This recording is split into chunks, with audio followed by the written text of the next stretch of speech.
How to build a netherite pickaxe in Minecraft. Hello everyone. In this video, I will show you how to build a netherite pickaxe in Minecraft. First, open your smithing table to access the upgrade gear menu. Then place a smithing template in the first slot, a diamond pickaxe in the second slot, and a netherite ingot in the third one. That's the combo you need to craft a netherite pickaxe.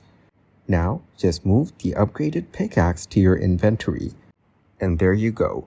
You've built a netherite pickaxe. Thank you guys for watching this video. Hope you got some value. Make sure to like the video and subscribe to the channel to get notified of new videos. See you in the next one.